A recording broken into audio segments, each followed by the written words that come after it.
Okay, registrazione in corso. Hopefully it will record. Problem is my computer's so filled with stuff. Hopefully there'll be room for it. All right, I need at least somebody to leave their mic on because I just can't stand talking with absolute silence. I need some input. So why don't one of you groups, Rihanna's group or Rio's group, somebody turn on, one of you two turn on your mic, please. It's between you two groups. One of you groups turn on your mic. I have to have somebody turn on their mic. I can't be, I won't do it. I'm waiting. You turned off your video. You're supposed to turn on your mic.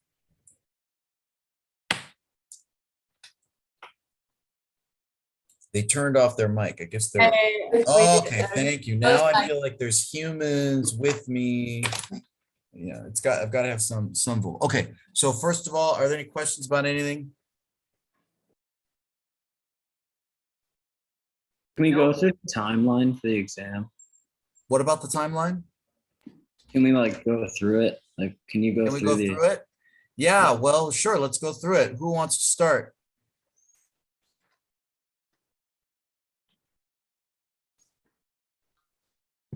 I'm not doing it. I already know it. You're the one. You guys are the ones who need to learn it. So We fill out started some like the timeline stuff. page. Okay, Oh, go sorry. ahead. Sorry. Sorry to interrupt. I said, do we start at like the Bronze Age? I feel like we mentioned that, but or are we going with like ancient Rome? Or Well, I like mean, Etruscan? that's not wrong. Okay, the Bronze Age, that would be definitely the earliest. Then what happens after that? Etruscan. Etruscan period, which we also call what? Thanks, Middle Rito, Ages? reminding me, remember? Starts with an A. Archaic. Archaic, that's correct, which is approximately when? 6th century BC. 6th century BC. Good, okay. And that would be also the same time of Greater Greece. Remember, Southern Italy, Greater Greece. It's really important to remember that because the influence is so fundamental on the Etruscans and eventually on the Romans. And it's also would be the same period of the earliest settlements of Rome. Okay, so now we've gone to Etruscan. So then Rome goes from that archaic period, which would have been a monarchy, to what? To republic. Yeah, and the Republican period, approximately, what are the centuries of that? Or 509 BC. 509 BC, that's good. You remembered that because that's considered the completion of the first temple of Jupiter is also considered the beginning of the Roman Republic. So those are two not easy things to combine. And the Republic continues approximately until when? First century. Go ahead, one of you. I said the 27 BC. 27 BC. Yeah, you don't need to, I would just say 1st century BC because, you know, there is no official date because remember, the Roman Empire keeps the appearances of the Republic. So Caesar Augustus was just like, he was a supreme ruler, but nobody admitted it. I mean, there was the appearance, the Senate still existed, all the various things still existed. So there's no specific time that you would definitely say, like, there was not like one day that the Republic became the empire, but you would say that with the death of Caesar and the rise of his adopted son, Octavian Augustus, that would be the beginning of the empire. And that would be the very end of the 1st century BC.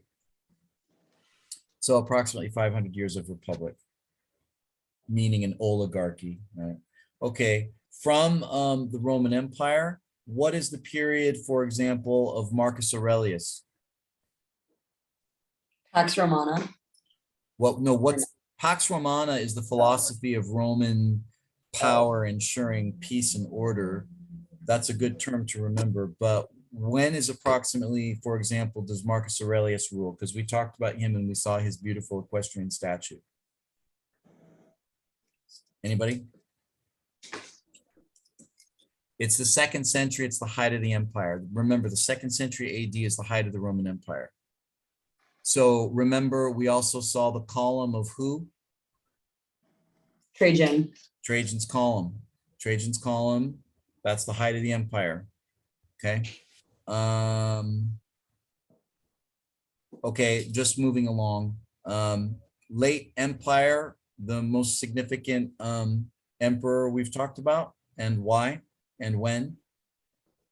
Constantine the Great. Constantine the Great. Yep. Why? He was the first emperor to legalize Christianity in Making Rome. Christianity legal, and approximately when? 313 AD. Yeah, well, 312 is the official legalization of Okay. Christianity. If you say early 4th century, that's fine. Okay, Okay. that would also be considered the period of also what movement regarding certain archaeological and artistic stuff? Early Christian. Early Christianity, absolutely, early Christianity. So if you saw like a Christogram, you could say that that's 4th century, from the 4th century onwards. Okay, so all right, so we got up to Constantine. Hi, Prof. I think Caris is in the waiting room. I'm sorry, can you repeat whatever you said? Caris is in the waiting room for the Oh, Zoom. thank you for, yeah, no, I was no longer paying any attention to that. Hold on, let's see.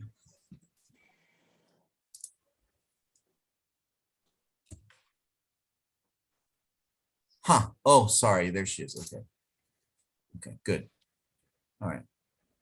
Yeah, it didn't appear on my screen anymore, but I wasn't really looking at the screen. Sorry, Curtis, I'm sorry, you made it anyway. We're recording anyway. All right, so yeah, we got to Constantine. All right, so and then Constantine leads into, after Constantine, early Christianity, where do we go? Medieval ages. Yeah, Byzantine, medieval. early medieval, yeah, okay. So yeah, that's your approximate date line up till now. What would a date be for medieval, would you say? Well, Like the medieval, again, these kind of Follows. things, it depends on who you ask, but I would say really the 5th century AD to 1500, basically, the early Renaissance, sometimes it just, because the early Renaissance is in Italy, most of Europe is still very much medieval. So if you said basically the 5th century to the 1400s, which is about 1,000 years, that would be the Middle Ages. But again, that's just, obviously it's approximate. And then within that, you have early Middle Ages, high Middle Ages, late Middle Ages, Gothic, which would be late Middle Ages, right?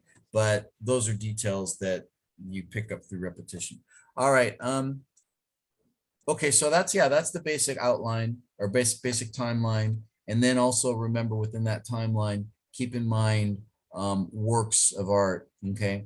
Now, before we look at the photos, I just want to review briefly some vocabulary. And you guys can remind me too, because right now it's the end of the day and I'm tired, so I'm not as good as I would be. And so it's hard for me to remember. And so, I won't do as good of a job as I would if I was rested. So I apologize for that. But anyway, I wanted to remind you of important vocabulary, such as the word hubris that we learned today.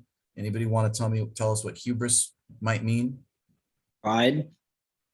Pride is part of it, but I think it's richer than that. It's thinking you know more than the gods. Yeah, defying the gods, challenging the gods, thinking you're smarter than the gods. Pride before the gods would be more specific, okay? Which of course leads to doom. That's that. So it's a bigger picture there. Okay, there's that. Then let's see, what else did I talk about? Archetype. Anybody want to take a shot? Characteristics of a transcendent experience. Characteristics of a transcendent experience. That's partly accurate, absolutely. But let's say trade out the word experience for something else. Transcendent characteristics of what? The individual. human characteristics, right? The mother icon, the stern father icon, the wise man. Remember today I talked about the archetype of the wise man embodied in that old Hercules, right? Those are archetypal figures that transcend individuality and are applicable throughout human experience. So there's definitely no one way to define that term, but the idea of transcendence, the idea of applicable in various periods and so on. The masks of God, remember, is a good way of conceiving it, I think. And then you remember who developed the archetype theories? Young. All young. Jung, Carl Gustav Jung, the Swiss, I believe he was Swiss. Okay, so we talked about archetype, we talked about hubris. Let me think about, I know there's some other words. Well, I can't remember right now, but I am remembering elements of the theater. It's very important. I'm going to definitely ask you an essay question about the theater and why it's significant and why it's archetypal, and also the names of the famous Roman playwrights. Anybody remember the names of the famous Roman playwrights? Socrates. No, Plautus. Plautus. Socrates is the ancient Greek philosopher. That's a good name to remember, but that's different. Terrence as well. Plautus and Terence. Plautus and Terence are the most well-known and remembered playwrights of ancient Rome. Okay, but other than those factoids, I want you to especially remember the context of the Roman theater, where it came from, and so on. Anybody want to tell us anything about that they remember from my lecture about that? It came from religion and rituals. Religious rituals, absolutely. Religious rituals and Wasn't the it- actors. Question? I'm sorry, but wasn't it like rude and like over sexualized at one point? Yeah, that's absolutely true. Also, that would be what Nick's saying about the fact that it was often vulgar and so on, sexualized and lewd, was a characteristic of Roman theater specifically. And also remember, I mentioned how the Roman actors had low status as opposed to the Greek actors.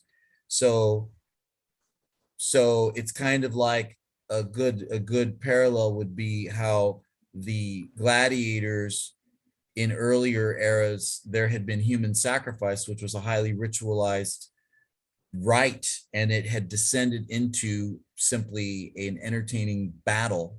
So you could say the same thing about the theater, where Greek theater had been had come out of those spiritual rituals. The actors, like priests, were being inhabited and transmitting the spirit.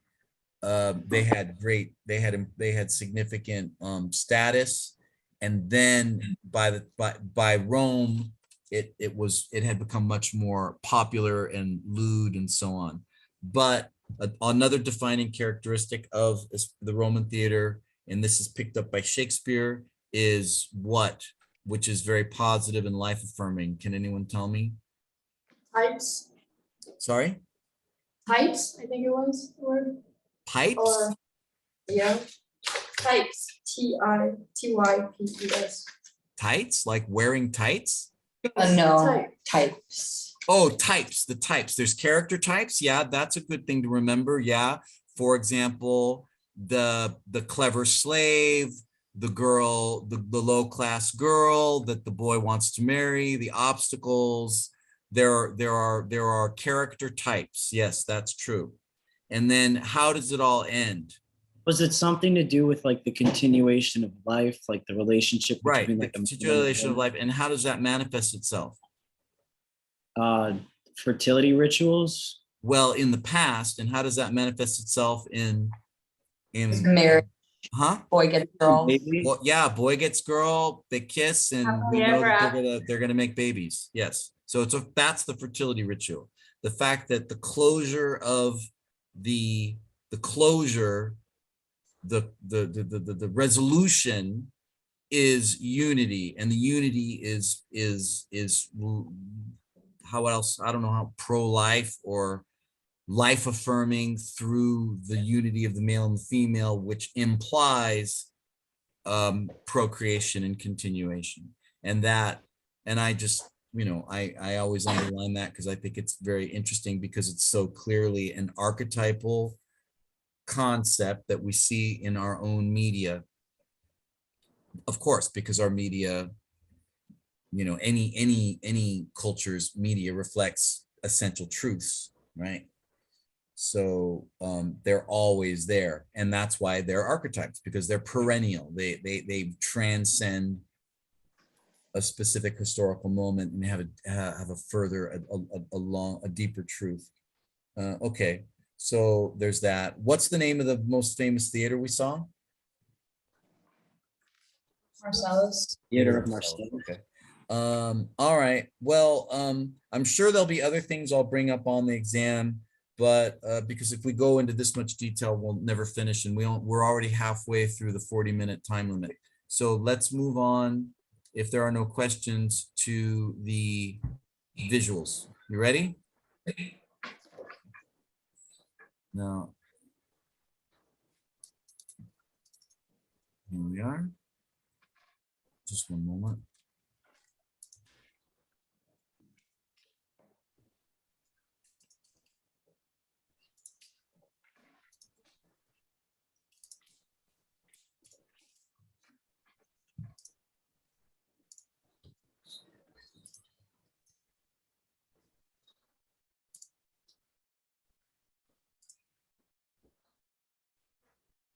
I'm getting it ready, so just bear with me a moment.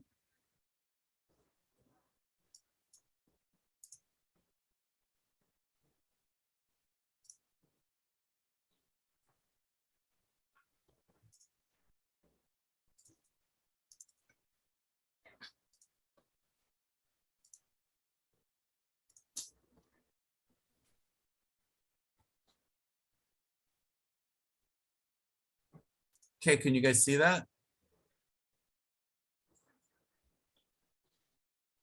Yes. Yes.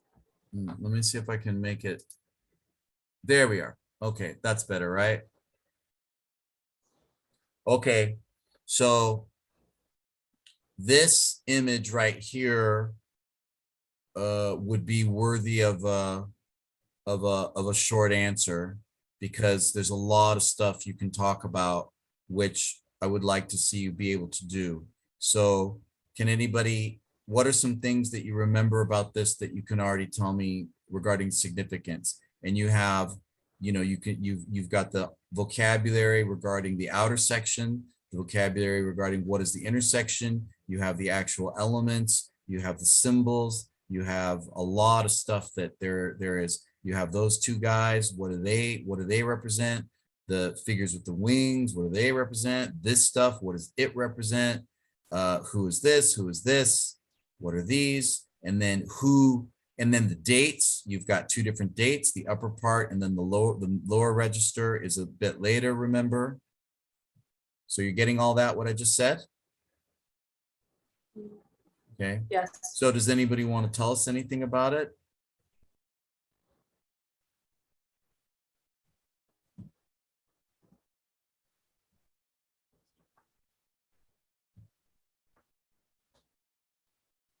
There's a triumphal arch.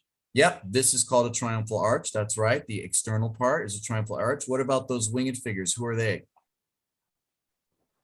The apostles. The winged figures. The Gospel. Gospels, yeah, there's two of them. And the names are there. You can even see the names. What about this? What does this represent? Alpha and Alpha and Omega. Omega. Alpha and Omega on the cross, the beginning and ending of all things. What's a possible meaning of the seven candelabra? Light of the world. Could you repeat? like Jesus is the light of the world. The light of the world, sure, light illumination, the light of the world, all that kind of stuff, good. Then let's see, these two guys, their names are right there, Jeremiah and Isaiah. Why are they there? We said Elijah. They're, do you know where are they from? Where do they come from? Are those the Old Testament Old prophets? Testament, yeah, they're Old Testament prophets. So what do they prophesize? Jesus is coming. and Coming of Jesus. Christianity. Jesus is coming, but more specifically regarding who? How is Jesus coming? How does he appear? As From human. Yeah, but by what method? How does he Oh. come into the earth? Oh, Immaculate Conception. By the virgin. By the virgin. The Messiah will be born of a virgin. That's where I was trying to get you to. Okay, you already know about the sheep. And then the sheep are exiting the two cities, right? And then who's responsible for the lower register? Who's the artist who designed the mosaics?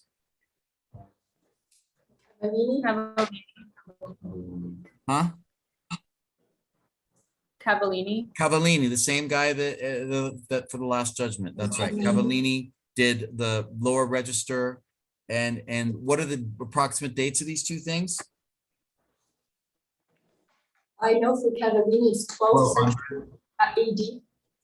Yeah, it's a little later. Yeah, 12th century would be the apse.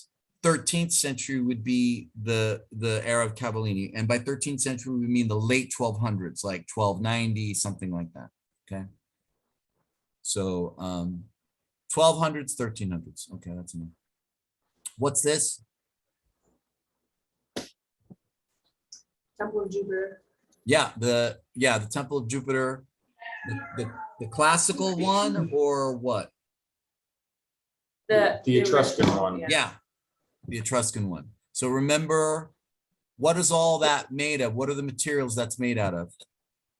Terracotta. Terracotta. Terracotta, that's right. Okay. Who's this?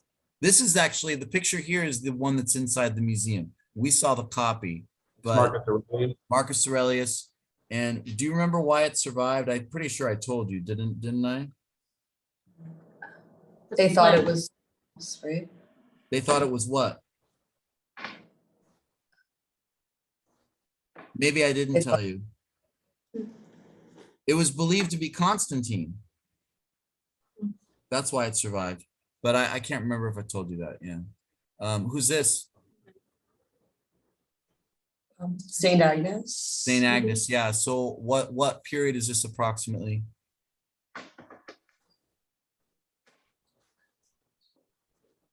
Holy Christian. Medieval. Yeah, it's medieval, but medieval's 1,000 years. So can you give us an approximate century? Byzantine. It's Oh, Byzantine style, but that doesn't give you a time date. Give me a century.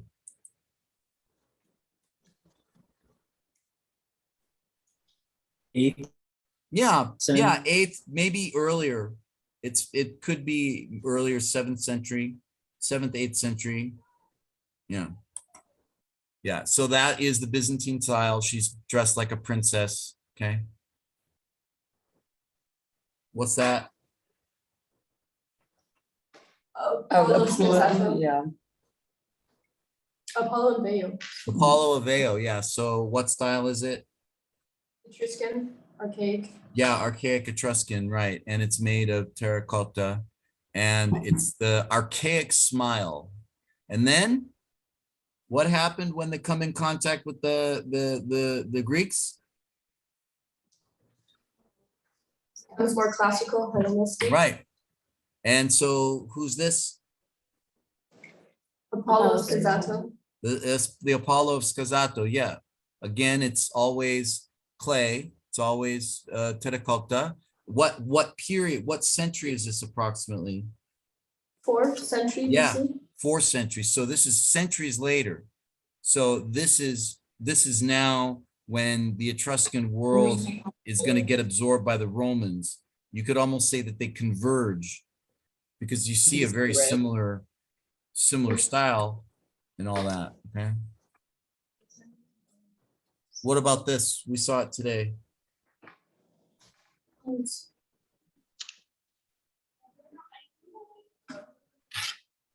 What kind of work of art is it? What is it? It's a Mosaic. it's a Glass mosaic. And what period is it? And what are the materials? Glass. Yeah, there's a lot of glass. And so why is it significant? I made a point of saying why this one was a great example of a certain kind of transition. What was that transition? And what period is it?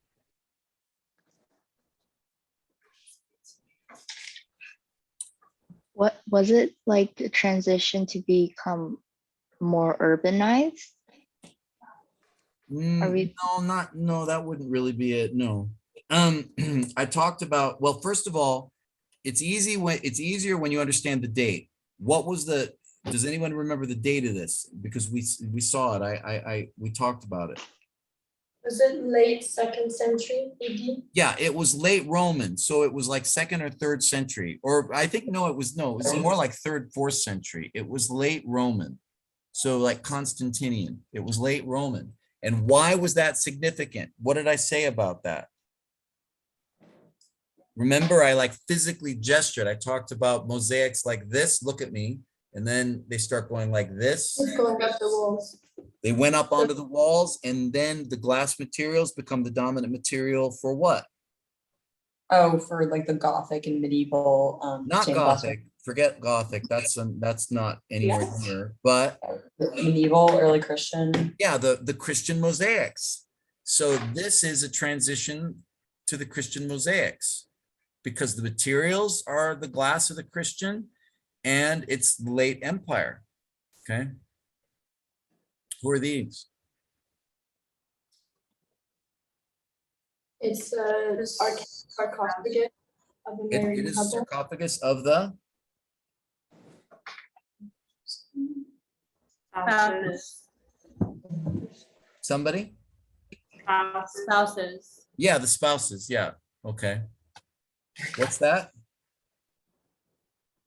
Crucifix. Christogram. It's a Christogram with alpha and omega. Pentagram. What's this style? It's Cosmo. Cosmotesque, Cosmotest, when is it? early Christian. No, definitely Oh, no. not. Okay. It was medieval. Medieval, 9th, 10th, 11th centuries. And what is it made out of? We use marble. Reused marbles from ancient Rome. And can you remember any of the names of the marbles? Porphyry. Serpentine. Porphyry is a good one to remember. What else? Serpentine. Serpentine, antique yellow. It looks like this piece right there is in the middle is pink granite from Egypt. This is one we didn't actually see. This is Santa Maria Maggiore near the train station. Okay, who's that? Marcius, we saw it today, his story. I'm going to ask you about that story and why it's significant tomorrow. The fight Apollo, What is this? the peacock, mosaic, and What do they symbolize? your eternal life. Eternal Eternal life. life, yeah.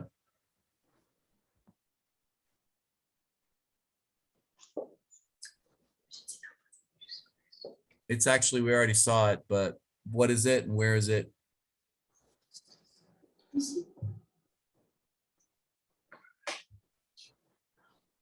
Where is this? Where is this?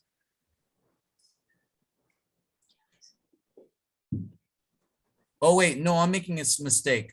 Maybe I'm making a mistake. Yeah, I think I accidentally left this. Maybe this is this, wait a second, hold on. We didn't see. Hold on a second. Okay, yeah, all right. So yes, I have to, I apologize. That got mixed in here from, yeah, forget that. Because that's from, that's a place we didn't visit. It's from, I would test you on it if we had visited it, but we didn't. So, sorry about that. That was Santa Maria Maggiore.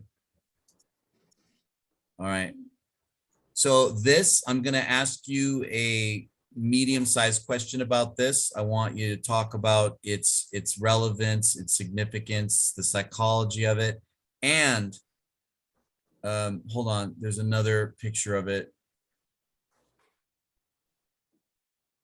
here. What is significant about the style here in the very late Middle Ages or beginning of the Renaissance? What is the artist doing? What is he creating visually? He's creating perspective and volume by the use of shadows. Volume. Yeah, creating volume and depth and perspective through light. Okay. And that's Giotto is the greatest example, but we didn't actually see any Giotto. Cavallini is similar to Giotto. Okay. What's this? Archeropita. The Archeropita image. And what does it mean? Not made by the hand of man. Yes. Okay. What is this called? It's also an Archeropita. It's also an Archeropita. That's true. It's considered a Archeropita. And it's called the Madonna of what?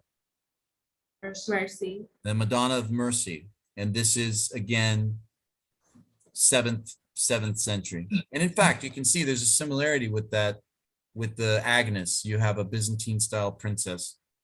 Okay, where is this? Santa Maria in Trastevere. No. You don't recognize any of this?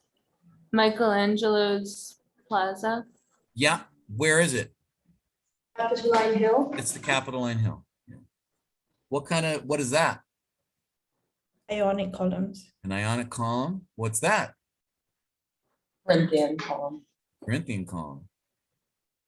Where's this? Pons Fabricius. The Fabricius Bridge. What period is it? Isn't it 1st century BC? Yeah, good. We're 1st century, Republican Rome. Where's this? Santa Cecilia, right? Mm-hmm. It's Santa Cecilia. Very good, Santa Cecilia.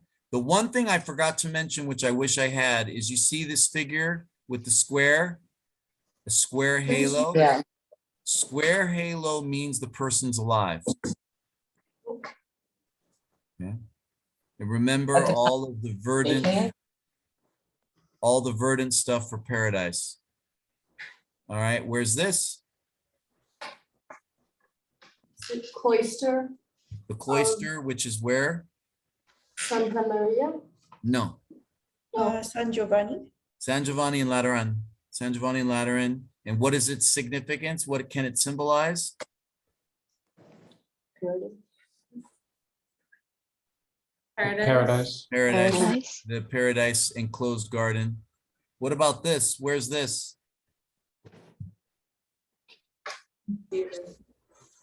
Theater of Marcellus. It's the Theater of Marcellus. Who was Marcellus? The nephew of Caesar. The nephew of Caesar Augustus. What era is this? Fascist. Fascist era. It's a monument to the fallen soldiers of 1848. Hello, my son's home. What does this? We didn't see this, but what does it represent stylistically? Hold on, I'm finishing my job, you guys. Symmetry, perspective. Good. This is Roman perspective. I'm pretty sure this is actually at the New York Met. The whole wall got bought by the New York Met, but it's not relevant. What's relevant is just that you remember the perspective construction and having its origin in ancient Rome, and we saw a little bit. What is this? Medieval house, and I told you why the bottom part is significant. Why is There's the workshop. workshops, right? What's this? That's the statue of Fortuna. Goddess of fortune, right? Okay, I think that's everything. But what I was throwing all this together not long before we started, and the one that I was looking for it, but then I got sidetracked, was examples of grotesques. So there will be examples of grotesques, okay? So I wouldn't promise that this is absolutely conclusive, like that's not everything, but if you've got all that and you're comfortable with the themes that we've been talking about, there'll definitely be some more stuff that we haven't gone over. The 40 minutes ends practically in 1 minute now. But I think I would think that this has been helpful, because what we just saw is what I'm going to use. And then there'll be the timeline and the half-page answers, okay? And I don't expect you to need more than an hour, but I do expect your writing to be legible, very legible. I don't want to have to struggle to read your answers, so I need you to write legibly where you have to write, okay? So less than a minute left. Does anybody have any questions? Where can we access the recording of this video? That's a good question. I can't remember because I haven't done this for a while, but as soon as it's over, let's see. It may be obvious right away, and if it's not, then I'll send you an email right now. All right. Okay. Thank you. All right. Well,